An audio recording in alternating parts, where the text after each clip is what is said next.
el conservadurismo. Si no es necesario cambiar, es necesario no cambiar. O como diríamos actualmente, si no está roto, no lo arregles.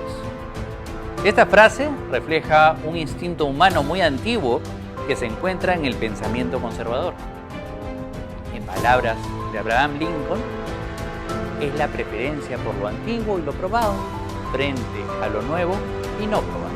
El conservadurismo sistemáticamente se opone a la reforma social y política y aconseja moderación cada vez que se enfrenta al cambio. Se estima que la primera gran aparición del pensamiento conservador fue impulsada por la convulsión política y social de la Revolución Francesa. Burke, que es quizás su máximo representante, lo expresaba a través del principio de conservación.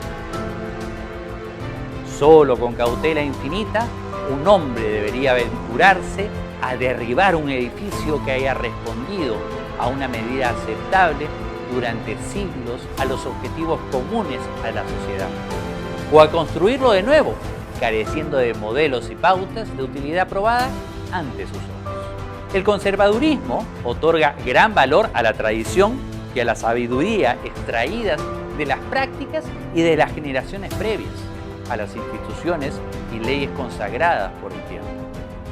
El conservadurismo extremo tiende a considerar a las personas como seres débiles y egoístas, y por ello el objetivo principal de una sociedad bien gobernada era el orden y la estabilidad. Hacia los años 80, esta ideología se centró en oponerse a la amenaza del socialismo y del comunismo. El liberalismo.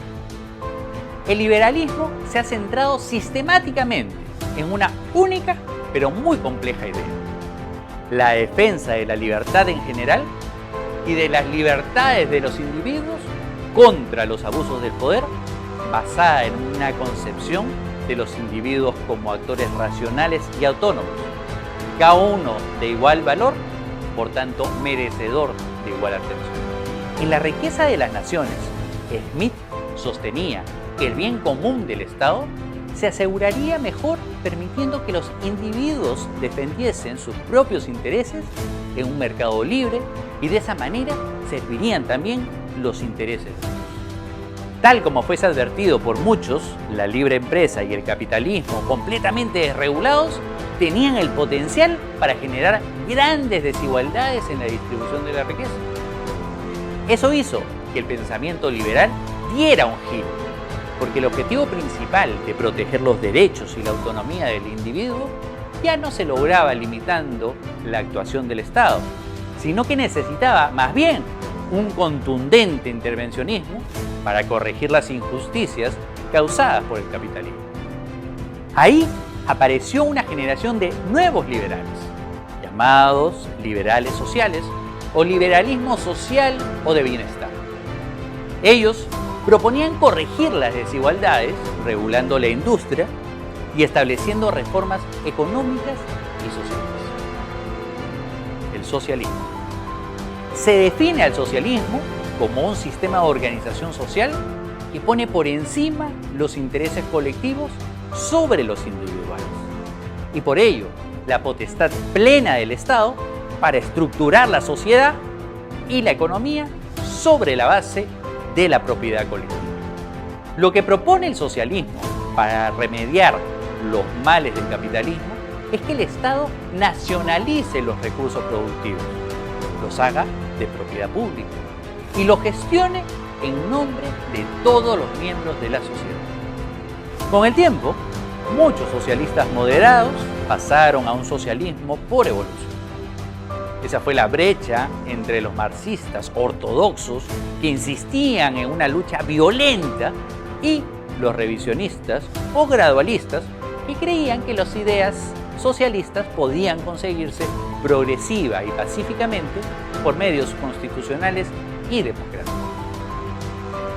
La división definitiva entre socialistas moderados y radicales se produjo en 1917, cuando los bolcheviques, revolucionarios de Lenin, tomaron el poder en Rusia. La Revolución Rusa no generó una oleada de revoluciones socialistas, pues la violencia de los comunistas fue rechazada por los moderados en otros países. La desesperación llegó a calar en los marxistas revolucionarios cuando se dio a conocer la corrupción y la brutalidad de Stalin, que era socialista solo de nombre. Finalmente, en Occidente, los partidos socialdemócratas emprendieron una vía no marxista hacia objetivos socialistas para mitigar los efectos más duros del capitalismo mediante reformas del estado de bienestar y un sistema de impuestos redistributivos. El comunismo. Marx señaló que la primera prioridad de una sociedad es producir cuanto sea necesario para asegurar su propia supervivencia. El modo de producción en la época de Marx era el capitalismo industrial.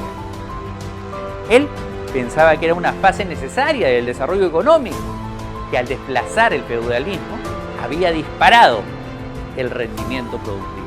La burguesía, como clase dominante del capitalismo, había utilizado su poder económico para generar una inmensa riqueza para sí misma, comprando y vendiendo bienes con un beneficio que se debía al trabajo de la clase obrera, el proletariado. Tal explotación, sostenía Marx, seguiría aumentando y causaría un empobrecimiento todavía mayor del proletariado. Con el tiempo, estallaría una crisis en donde la clase obrera derrocaría a sus opresores, tomaría el control de los medios de producción y aboliría la propiedad privada. Sin embargo, eso era solo un estado de transición, cuyo poder se iría desvaneciendo gradualmente para ser sustituido al final de la historia por un comunismo plenamente realizado. Una sociedad sin clases en las que habría verdadera libertad para todos. En 1902, Lenin, futuro líder de la revolución bolchevique, acepta el análisis marxista de la ideología. Sin embargo, cree que Marx no ha comprendido adecuadamente sus implicaciones en la motivación que llevaría a la revolución. En su opinión, se requería una vanguardia de un partido de revolucionarios profesionales, un grupo de intelectuales radicalizados como él mismo, que dirija a los trabajadores a la revolución y los guíe a establecer una dictadura temporal del proletariado. Los problemas del comunismo comenzaron con la pérdida de confianza de los pueblos, que eran regidos por esta ideología.